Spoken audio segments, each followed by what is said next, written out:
All engine running. Liftoff. We have a liftoff. 32 minutes past the hour. Liftoff on Apollo 11. Neil Armstrong reporting the roll and pitch program, which puts Apollo 11 on a proper heading.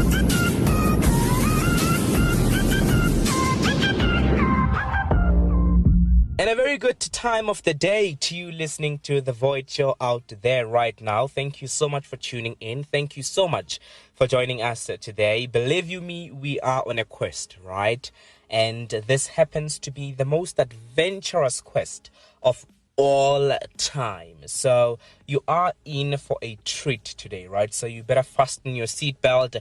You better get ready, right? You better become chilled so that you learn new stuff today. So this is The Void Show on Active FM, and if you have not yet noticed, all of us say radio has never been better, right? And because all of us say that at the same time, it means that we really know what we're speaking about, right? We know what we're speaking about, and you gotta believe us, because you know, we really do mean what we're saying when we say radio has never been better, right? By the way, it's a beautiful day in South Africa today. It's a sunny, beautiful day, and I'm saying it's beautiful because it's sunny, right? So I guess that's the norm. However, I'm not so much of a sunny day person. I mean, there are beautiful days, of course, but I'm not so much of a sunny day person. I think those are not really so cool, hey? Yeah, and a lot of people regard me as weird for being like that, but I don't really think so. I mean, my days are in winter, right? I love chilled, calm days. You have clouds, and I also love rainy days. And so I guess you find most of my preferred days in winter, right? Around those times. That's really where you would find most of my days, around those times. So, yeah, by the way, it's a beautiful day, and so couldn't have been a better time for you to come here and learn about planetariums. By the way, I've got so many exciting things today. So if you know South Africa, it's one of those countries that has so many it's got so many diversity in it, okay? So there are so many cultures in South Africa. So many cultures. I mean, if you know it, it has got 11 official languages, right? So many beautiful languages, and they are all different, right? But when you look at them, it's colorful, it's beautiful. And you know, September is just one of those months that was chosen to have this day when we get to celebrate these cultures, all of them. And so I'm so excited. I mean, Active FM is like that, right? It's got so many different shows. They are different in their essence, if you know what I mean. They are different at their right core center, but you look at them, they are colorful, they are beautiful. So a big cheer to you for actually tuning in on The Void Show today. Couldn't have been a better time, believe you me. So today we are speaking about planetariums, right? We are speaking about planetariums, and I mean, whether you've been on a planetarium before or whether you have not been on a planetarium before, believe you me, you are on the right place, okay? Because if you've been listening to the Void shows, you would know that I always say, looking at a sunset, it's beautiful. It's okay. It's beautiful. Of course, it's beautiful, right? It's poetry. It's beautiful. It's beautiness. Looking at clouds, looking at stars, looking at the universe, that is beautiful, right? But you see, when you are now looking at these things with some sort of knowledge, some sort of physics, some sort of knowledge of dynamics behind what you see, it adds another dimension in what you see, right? It adds another form of beautiness. It adds another form of poetry in what you already see, right? So whether you've been on a planetarium before or whether you've not been on a planetarium before, I mean, the day you're gonna go there, at least you will be having this knowledge of what's really happening. You know, you would be having this background knowledge of what's really happening with planetariums. And so today, what I'm going to be speaking about is I'm going to go back in time. That's really what we always do, right? I'm going to go back in time, speak about early planetariums, okay? Obviously, everything has got to start somewhere, and so also planetariums started somewhere, and so that's really where we're going to travel, right? We're going to go back there to see what did early planetariums look like, right? And then we are going to go to the modern planetariums, okay? So do fasten your seat belts. I mean, you're gonna feel like you are really in a planetarium, right? So the day you go there, you will feel like you've been there before, okay? You will feel like you've been there before. All right, so before anything, just make sure, okay, we are on a robot. So right after this, we're gonna be speaking more about planetariums. Stay tuned.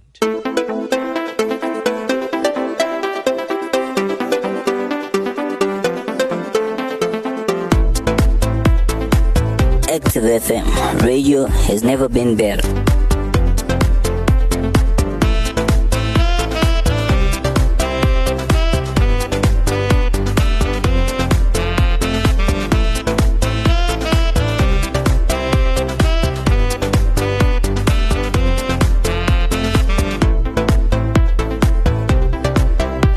Active FM radio has never been better.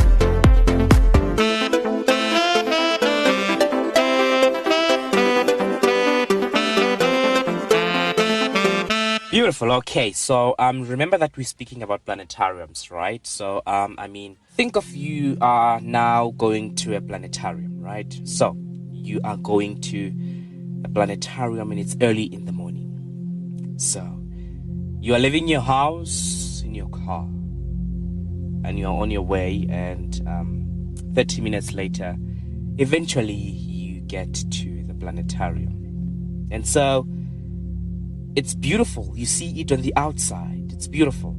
Oh my word. It's circular. It's like a circular domed house. I've never seen a house like this before. It's a planetarium.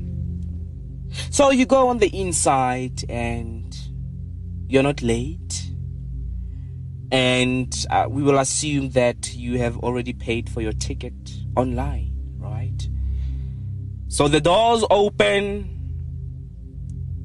and you're getting inside this large circular theater. Oh, obviously this is not an ordinary theater. It's a planetarium. You're getting inside and you look around. It's not so much of like a house, but it's a planetarium. Now you can feel an excitement building in your heart, right? You can feel the excitement. It's building inside of you as powerful music rises and darkness falls. And so you sit down. After a few seconds,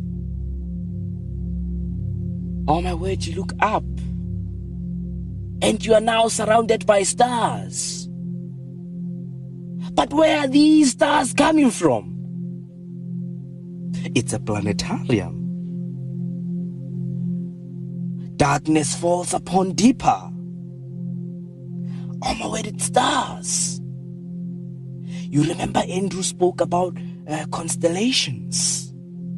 Now you see constellations. You become surprised. Oh my word! There's Orion!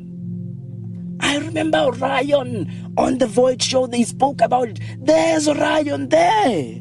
Oh look! There's the Great Hunter! Oh my word, wait! The sky now is beginning to change. Oh no, we're moving away! We are drifting away! Wherever we are in the universe, I don't know wherever we are. But it's surprising because on the outside, it's midday. How do I now then see stars in this house?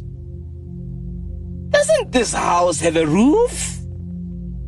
It's a planetarium. Now I see the sun. I see planets. Here are asteroids, here are comets, here's the moon, here's Saturn. Soon later, I'm in the deep space. Now here's a supernova star. Here's interstellar dust. I soon forget. Oh my God. What is this? Obviously, this is not an ordinary theater house, but it's a remarkable planetarium. Now you've got to wake up. This is a modern planetarium. Great. So now wake up. It's time for you to wake up, right? And that, of course, is a modern planetarium, right? That's really how your visit to a planetarium would be like, right? But what are the dynamics behind this? What is really happening behind all this stuff? And so we're going to speak about early planetariums. Plus, I've got some beautiful music in show today. I'm going to be playing that with you. But, of course, this is such an engulfing experience, right? That just, it kind of like captures all your five senses, and it takes your imagination skills to places you thought, impossible. So that's really what a modern planetarium would look like. But now, do share with us on our WhatsApp line. That is 084-505-1166. Do tell us what you think of planetariums, right? Do tell us, or maybe what you thought about planetariums. Did you think something about planetariums? Do you have any questions about planetariums? Do share that with us as I, of course, speak about planetariums. Now, so I want to speak about early planetariums, right? Early planetariums, and this obviously started as an idea first, right? You look at in the scientific world, a lot of things do start as ideas, right? And these ideas would then be modeled in such a way. What we mean by modeled, when they are modeled, it's kind of like you are creating a model of something, okay? A model of something, right? You've got models of things that theoretically and experimentally describe things, right? That would be a model, right? So when we speak about early planetariums, these were made long time ago, right? Long time ago. You go to times like 250 BC years, right? 250 BC years. And when you go in the history books, you find that so the first person or maybe the first recognized astronomer who is known to have built a sky model is a Greek astronomer, right? It's a Greek astronomer, and his name is Eratosthenes. So I'm hoping that I said that well. Well, I know I didn't say that well, but I hope I tried, right? Yes. So it's actually a Greek astronomer. So it's the first person who is known to have built a sky model.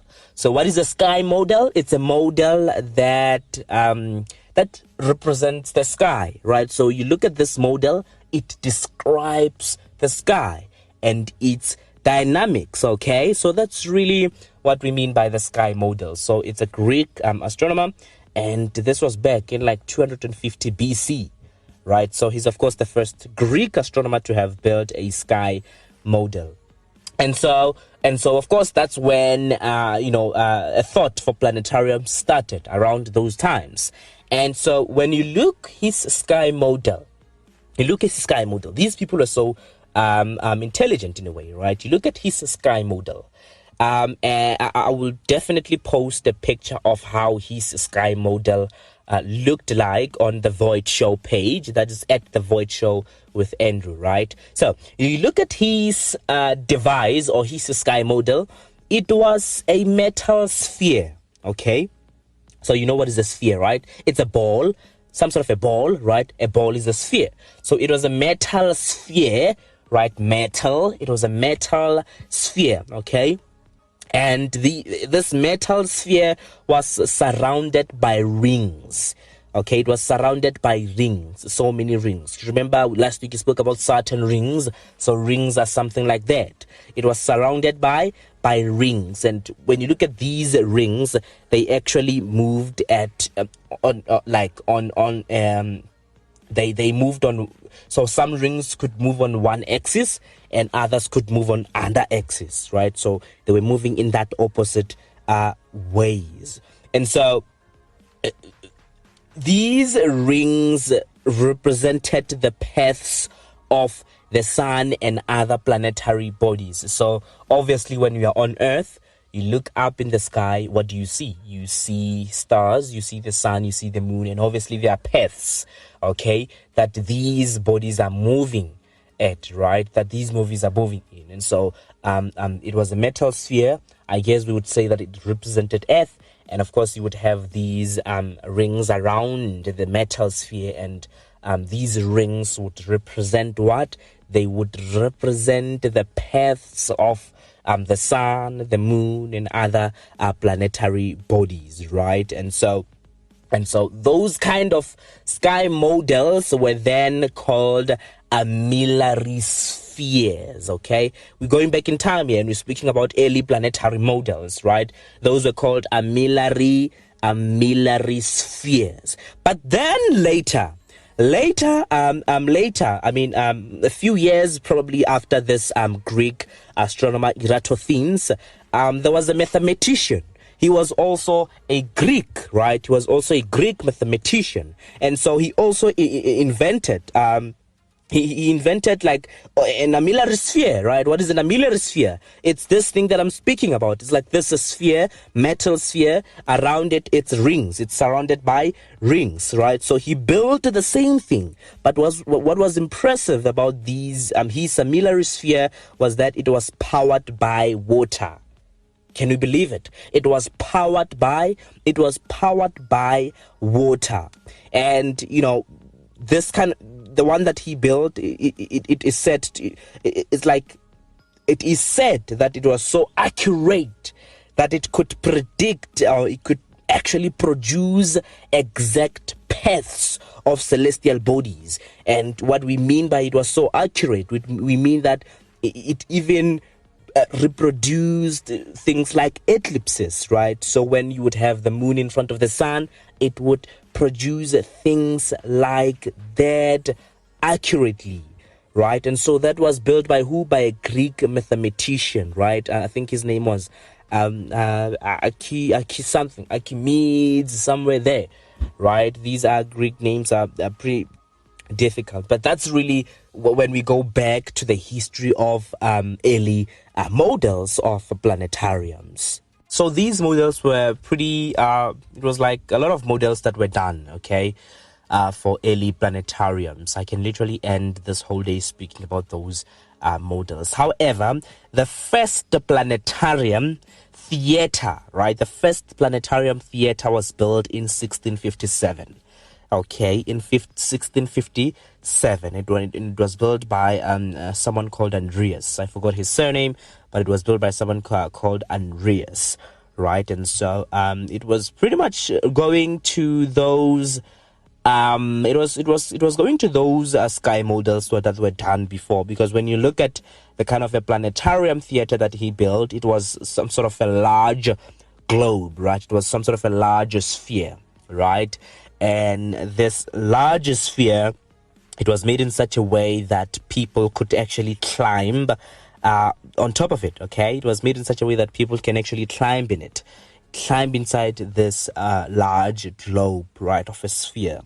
Like, I think it was 11 or 12 people that could go inside this sphere. And when you get inside that sphere, you would see stars, okay?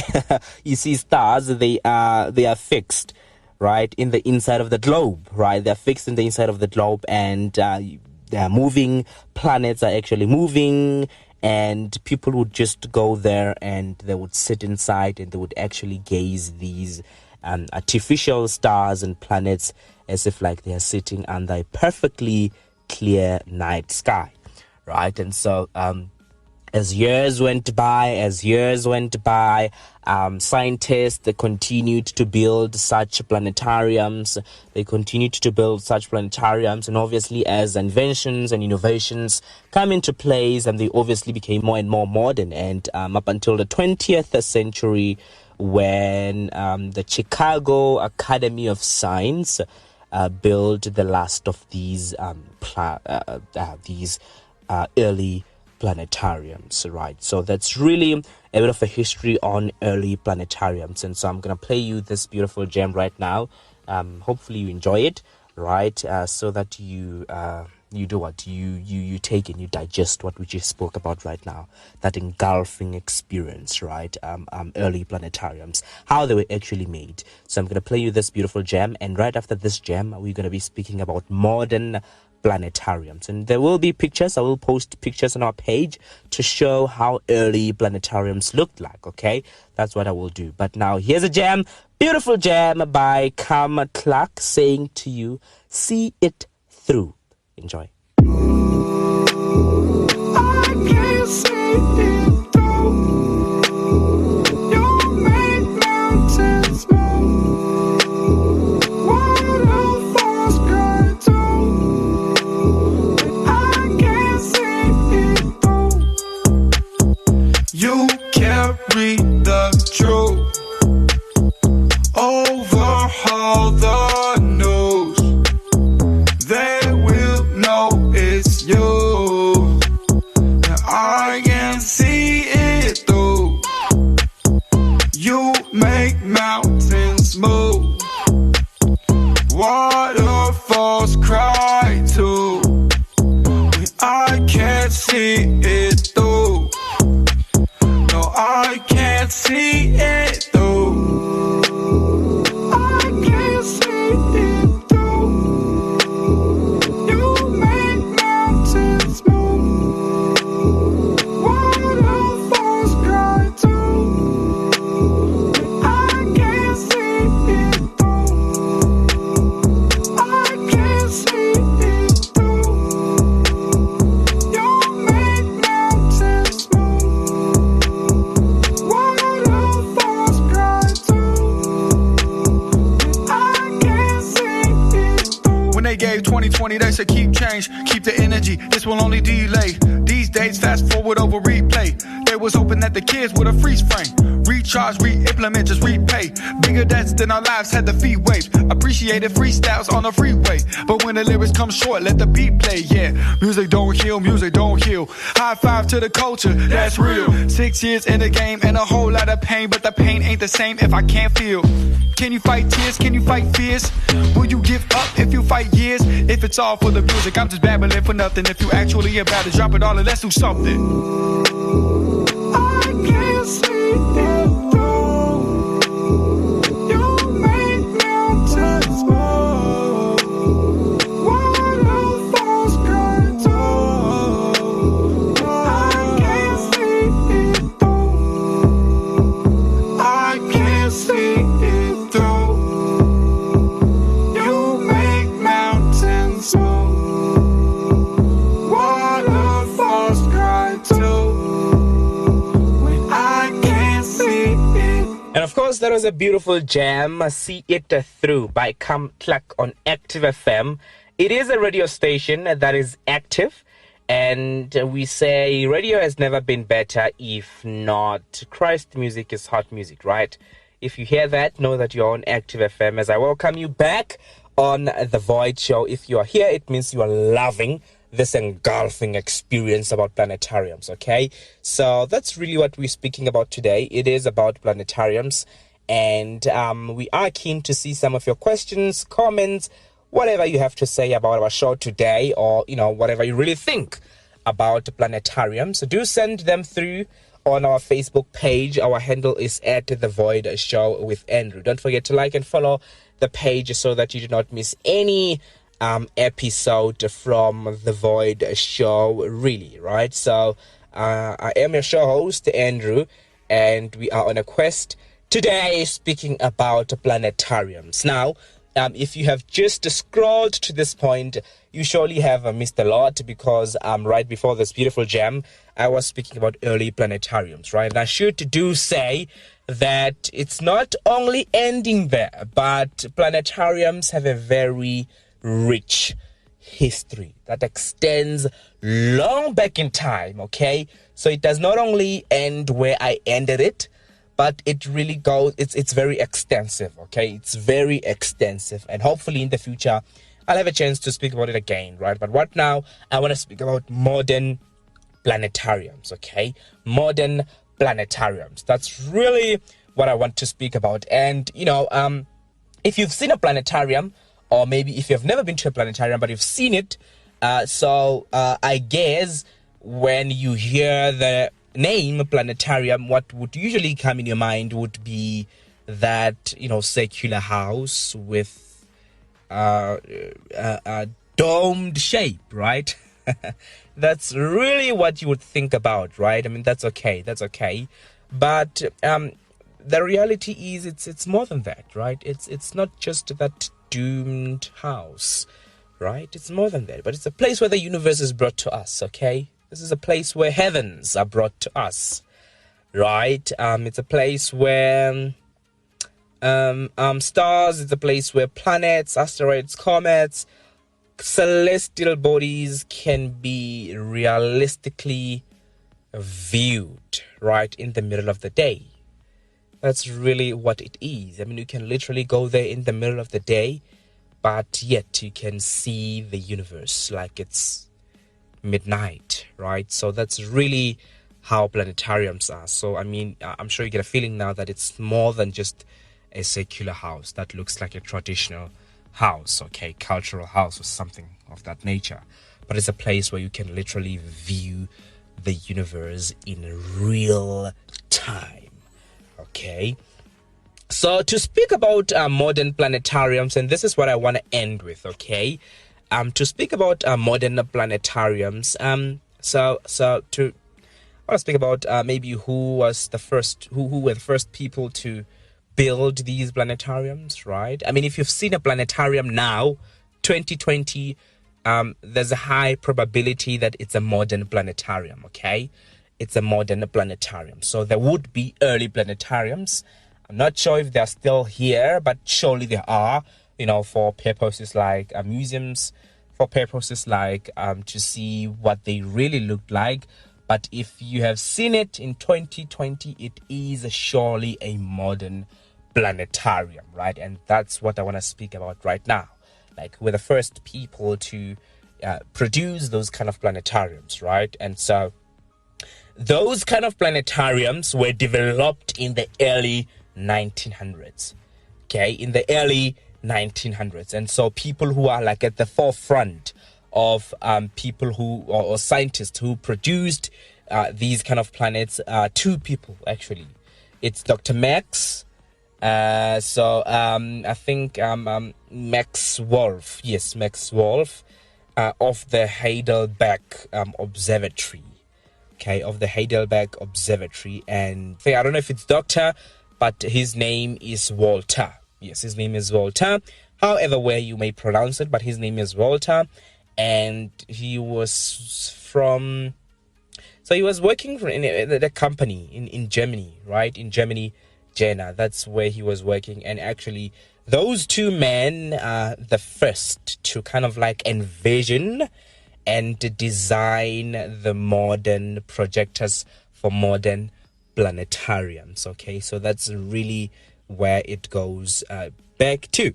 So it was said back in time that their idea, so I mean these two men, Dr. Wolf Max and Dr. Walter, right? So it was said that their idea, it kind of like revolutionized how we see the universe, right? It revolutionized our ability to recreate the cosmos, right? So it was said back in time that this idea of them of building these kind of planetariums changed our way of viewing the universe while on Earth, right? So that's really how it is. And how does do these planetariums work? They are complicated machines. They are complicated machines.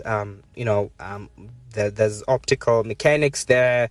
There are mechanical parts that moves the stars, that moves the celestial bodies, that they kind of like move across the heavens, and so the background of these machines are a thorough, detailed, complicated mathematical analysis of the paths of heavenly bodies, right? So they are complicated machines, these modern planetariums. And so, I mean, I won't really get into much detail on how they work, but just know that it's complicated mathematical analysis of heavenly bodies, their paths, because obviously these show the actual paths of heavenly bodies, how they move, right? So to trace all that movement, to trace all the bodies, that is a sophisticated analysis that has to go there, right? Thousands of hours put in there, right? There's a lot of hardware, there's a lot of software, so really it's a bit of tedious process that undergoes that analysis, right? So yeah, that's really what it is for today. I mean, I hope you had an incredible time. I absolutely did. And yeah, apparently this happens to be the point in time where we approach the end of the Void show. Right? Apparently. But I've got some great news for you. So stay tuned, and right after this, I might just be sharing some of those fantastic news. Stay tuned. 9, 8, 7, 6, 5, 4, 3, 2, are you ready?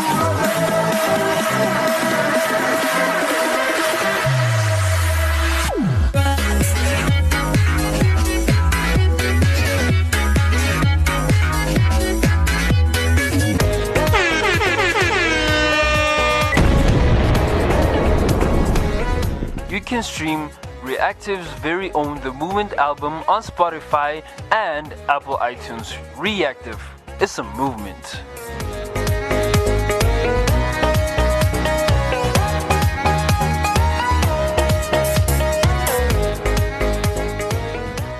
Yeah, right. So yeah, that was telling you that apparently we have reached the end of the Void show, right?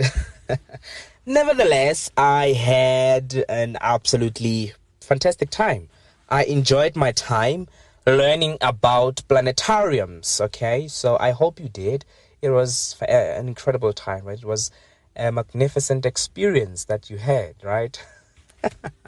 Yes, but I'm hoping that you enjoyed the show. And so I am planning, so next week, we might have an interview with someone who's very big, right? Who's really very big. We might be having that. So if you want to find out more about what we're going to be speaking about, he's from New York. And so if you really want to find out what we might be speaking about, if he's going to be here or not, do check in on next week's episode, okay?